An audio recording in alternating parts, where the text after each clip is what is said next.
right. I hope everyone is enjoying their summer so far. This is the Rocker Dog Podcast, the show that talks to musicians about their dogs. My name is Tim Dill. I run this weekly podcast under the tutelage of my dog Charlie, and this week we are happy to bring you our conversation with Max Ernst, who makes up 1/3 of the band Shaed with his twin brother Spencer and sister-in-law Chelsea Lee. And they have a new album that was just released called Spinning Out. And this is his chill rocker dog.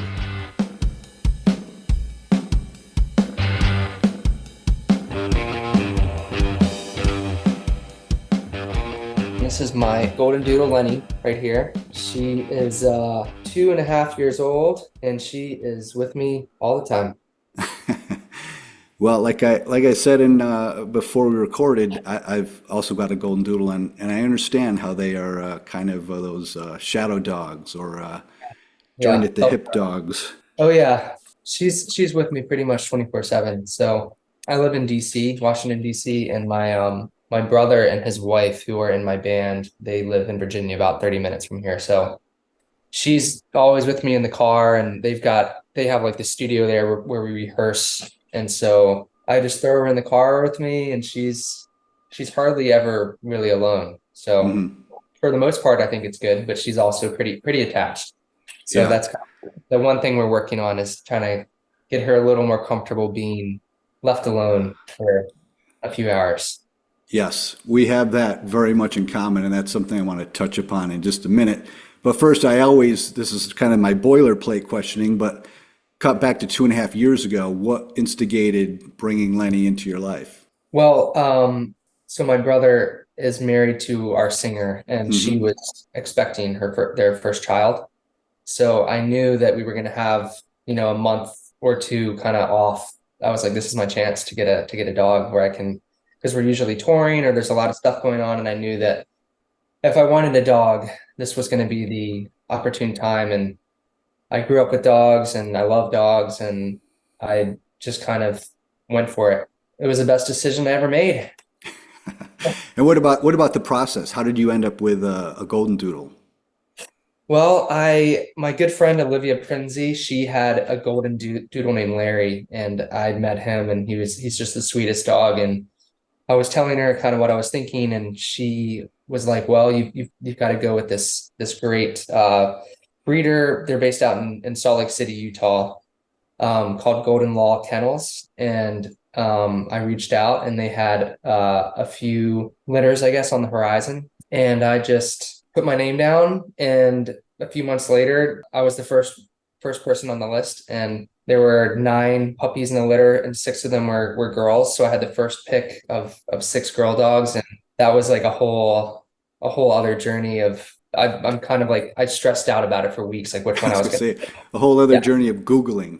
Exactly. And the breeder, she was super involved with, like, every week she would be posting like these personality tests on each dog. And so I got kind of obsessed with trying to figure out which one I wanted before I got out there, to the point where I think it was a little unhealthy, because I was like, oh my gosh, should I get this one or this one? And then I got out there, and I'm in a room with like 6 adorable puppies. And it felt like the most intense decision I ever had to make.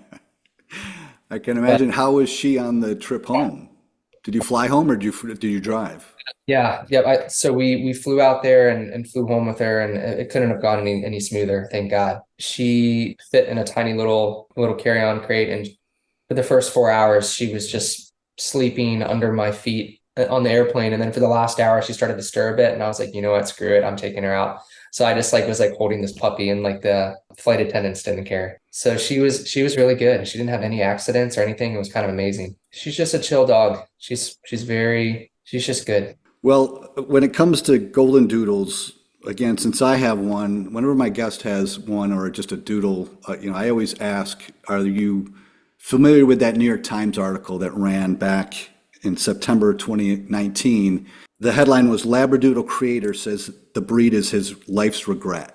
And the subhead says, "I opened a Pandora's box and released a Frankenstein monster," said Wally Conron, who developed the mop-headed dog. So I always bring that up because I had already had my dog, I think, a couple of years when that article came out. And it's interesting to hear what people had to say. And, I've brought it up on the podcast before, and originally I read it as, I didn't read it as the way it was intended. And I think the way it was intended was he unleashed a popular breed. It had a catchy name, and that unleashed unethical, ruthless breeders, as he says. I got mine from a breeder, reputable breeder. It sounds like you did as well. Yeah. But it's funny that, some of the things that they do touch upon was this, one of the defenders of the breed said, sure, they're quirky and fun-loving, but they don't like to be left alone. And I get that very much. My dog is very, very, separation anxiety to the max. I mean, when I leave her alone, she doesn't like tear up the house or anything like that. It's just we can check her on our camera and she'll just be kind of I've never seen her like asleep while we're gone. She'll be Yeah. sitting on the couch or sitting by the door, and like every 10 seconds she'll just like let out this howl, not even like a bark, just she sounds like she's so sad, just like ooh, it's like heartbreaking. So Yeah. I part of it's on me. I like we try to leave her alone more now, but I think for the first like 3 months I had her, I was just like, I was off work for the most part anyways, and Yeah. so I was just kind of enjoying just like spending every minute with her. And I even had this satchel that I could wear, and I would just throw her in there and just like ride around DC. I would take her into stores with me and stuff, and she just like fit in this little bag for like the first couple months. So I think she got super attached. But luckily I've got like my parents are nearby, my other brother lives nearby, and they love watching her. So I think that's helped a little bit with her attachment. She's super comfortable with them too. And I think as she's gotten a little bit older and spent more time with different people, I think it's kind of made her a little less distraught when we leave. So Right. I think she's getting better, but it's definitely that's like the only thing that I like am worried about with her. Yeah. So But she doesn't have any social problems with other people, right? I mean, very no, loving and, no, she's super loving. She'll bark for she gets a little hyper when people come in the door, and she's a little protective for the first like 2 seconds, and then yeah. yeah, she's a lover. What about Now, your dog? I was just going to go there, kind of, comparing notes. Is she a picky eater? Not really. She's not. She's been eating the same kibble since she was a puppy. And my partner cooks a lot of food. So every night, he's making something homemade, and we will give her a little spoonful of whatever we're Top it having. off. And so she'll lap it up, but she's a little picky. The vet says she's a good weight. She can maybe gain a pound or two, but she's super active too, and she loves to run and fetch and all that stuff. So she's pretty healthy, pretty good shape. How much does she weigh? She's 40 pounds. Like, 40? yeah, 40 Okay. pounds. Okay. Like, Mine was 20 for the longest time, but now it's up to 27. oh So wow. it's Okay. a bit smaller. How old is your dog? 6.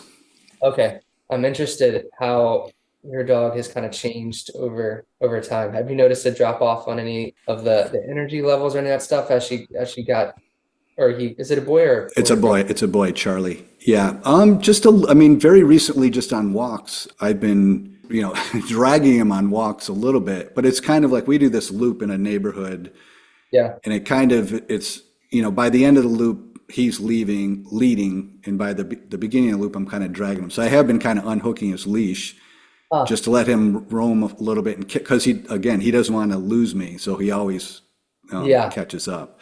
But Yeah. just that in his coat, I mean, he was born with that chicken nugget coloring, and now he's very light. He's very light. It looks like That's yours is pretty light as well. yeah. When she was born, I don't know if you can see this photo in my background, but she Yeah, was yeah, she was a lot darker, and she had this like it's a really great shot. cool.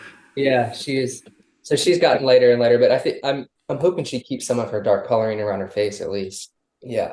But I So mean, your behavior is exactly my behavior. I mean, my dog loves to, if I sit down, it'll get up from its bed, come sit with me. It wants to be on uh-huh. top of me. It loves its chest rubbed. I mean, it's the exact the exact behavior. Yeah, she's good dog. So looking through your social media, just to pick up some, clues about, living with the dog, Uh, your third anniversary post with your partner Quinn, yeah. you tagged him with being a dog whisperer. So I was Uh, curious, how is Quinn, got away with dogs? like me, I think we both just have a really strong connection with this dog, and I think he whispers to her through food. She knows that he's got all the treats and the goodies, and he's a little more willing to kind of, give her more like Right. experimental food. He'll give her like anchovies. I'm like, Quinn, please don't give her anchovies. It's gonna make her breath smell like hell for a week. But I think he whispers to her through food. Best way to a woman's stomach is her heart is her stomach. Yeah. And then in another post, you mentioned Lenny having two daddies and one mommy, which one can assume the band. There's you, your brother, and Oh, Chelsea.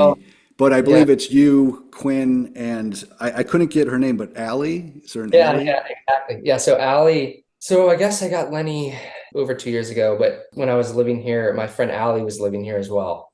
So Quinn and I weren't living together at that point. So she was a part of the whole process too of like picking the dog, and she picked us up from the airport when we got Lenny. So she was the mommy. That was the two daddies and the mommy. But she loves Lenny, and Lenny loves whenever she comes and visits. Lenny's always super excited to see her because Yeah. those early months with her around a lot, which was Yep. nice. Yeah. I like my dog very much recognizes kind of his people, his grandmother, and even Uh, just, my daughter's, has a carpool with her friend's dad, and he loves her friend's dad. Like he's very social with everybody, but he does have certain people that he just really goes for. she does as well. So June is my niece, and so they're Yep. like they're like I think I don't even know, like 2 months apart. So they have a special little bond. June loves Lenny, and like she associates me with Lenny. So whenever she sees me, she'll be like looking around for Lenny too and all that. So Right. That's great. That was actually where I was going to next was how was the dog around your niece? And you're expected, you're going to be a uncle again. yeah, yep, exactly. Yep, another baby coming in a few months here.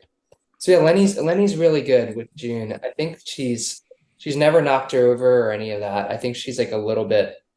I get worried sometimes that Lenny will like run her over or anything because she's Hmm. playing, but I think she's just so athletic. She's just like she can juke and just there's never been an issue, but sometimes I get worried if like Lenny's running around the yard and June's out there. I'm like, oh my God, I just don't want her to get. Yeah. June is like a really small for her age. She's a tiny little girl. So I get a little worried, but Lenny's been just she's been really great, and June's really good with her too. But if June like is annoyed if Lenny's trying to lick her in the face, she'll swat her away, and Lenny doesn't care. Yeah, So that's good. yeah, That's she's good. good. Yeah. And Lenny is also privy to hanging with one of his litter mates, Ozzy. Have they gotten Oh together? I know there yeah, was there was a post about possibly getting together, but yeah, have they? yeah, yeah, definitely. So Lenny, she was 1 of 9, and she was the second to last one born, and her oldest brother, Ozzy, he was adopted by a friend of mine, Kevin. And Okay. so we had the same mutual friend, my friend Olivia, who turned us on to the breeder. So we both like flew out there at the same time and flew back. We weren't on the same flight home, but we like kind of went through a lot of it together. And it was just funny how like we both were so intent on the crate training and how we were going to be so strict and all this stuff. And I feel like for the first few months, I was pretty strict on her training and with the crate. And then after she started sleeping, and I mean, like all it took was like one night of her sleeping in bed with us. And now it's just like, I like the crate is like out in my shed. She hasn't seen the crate in months. So That's my exact same story. yeah. And my dog didn't take, I mean, I stayed with it. I was strict with it, but he got us up at 5 in the morning or Uh, earlier. He just never got comfortable with it, never became his. And it was months, we did months.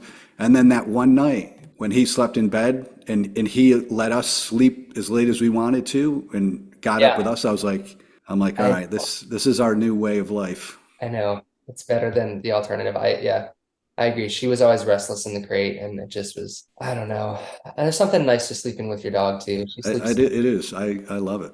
She's like the best snuggler too. She'll climb up right in between us, and she will sleep with us, like right in between us until I think we fall asleep. And then when she knows like we're asleep, she'll kind of get up and move to the bed, or she'll jump off onto the ground and stuff. That's funny. Now, have you Yeah. know, was Ozzy I'm assuming Ozzy was a boy? Yes. Yeah. What were the kind of, could you tell the differences between the two, just in, I guess, personality, or are they kind They're of two peas in a pod, like pretty they're much are pretty. they? They're two peas in a pod. They're pretty similar. I don't know. He's maybe a little bit more rambunctious, but I Hmm. honestly like when they get together, I think they roughhouse more than any other. Like when Lenny plays with other dogs, like there's never. It's like a little more tame. I think she's Yeah, like a little yeah. respectful with them too. Like I think because they're litter mates, they will like really they'll wrestle like harder than I see with her with the other dogs, which is kind of funny. Yeah. Well, I wrap up every episode with the Zoomies, and the Zoomies are just five fast, frivolous questions.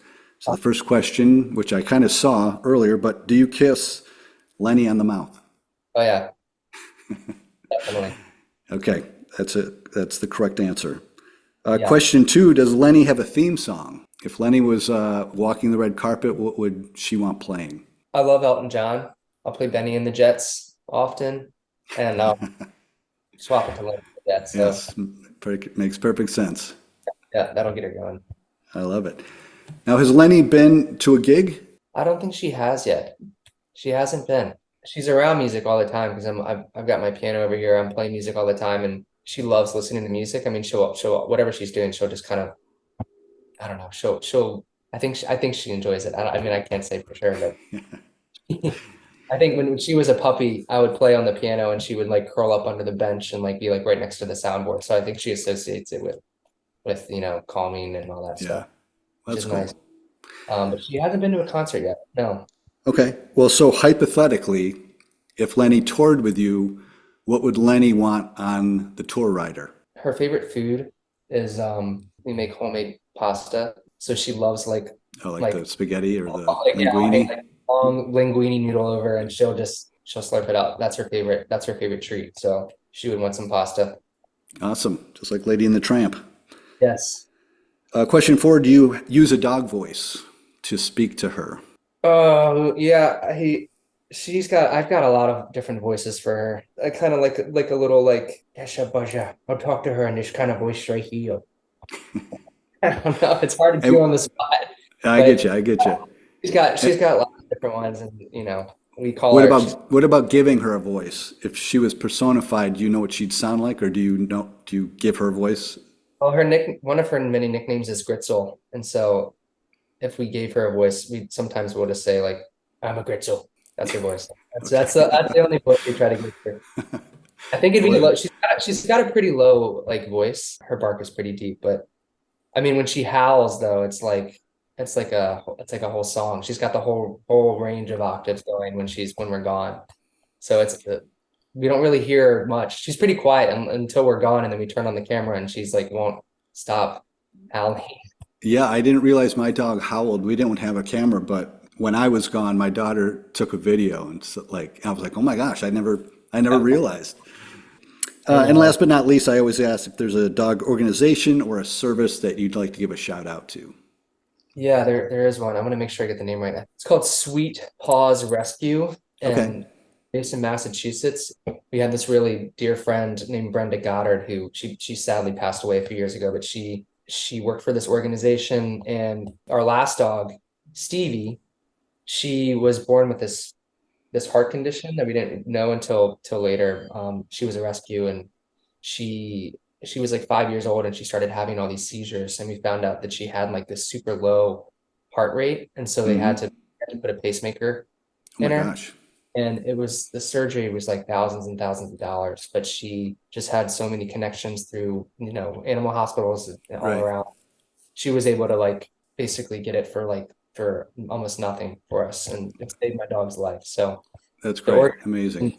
yeah, Sweet Paws, they've rescued over 22,000 dogs, and they go down to Alabama and they rescue dogs off the street there and bring them up to Massachusetts and find them homes, and it's pretty incredible. Awesome. I'll put their information in the write up to this episode, and hopefully blast it out. Oh, appreciate it. Well, your sophomore album, Spinning Out, is out. So, what are your plans? You have you're going to be an uncle on the way, as we Yeah. described. So, what's the rest of the year look like? Well, we've got about a month and a half before baby number two comes, so we're going to try to get as many shows in before then. So we're doing some touring, and then hopefully we'll kick up a more robust tour in like the late fall or in the spring to support the record. Awesome. So yeah, appreciate the plug there. I would tell all my guests, we'll look out for you, and if you come through our neck of the woods, I'll try to bring you some dogs from the shelter to hang out with, just for if you've got the time backstage. And Love it. so, well, Max, thanks for coming on the show and sharing Lenny. It's always a pleasure to talk to a fellow doodle owner and dad. So, thank you. Thank you very much. Appreciate you doing this podcast and for having me on. It's been my pleasure. Thanks. Bye. Bye, Lenny. Bye.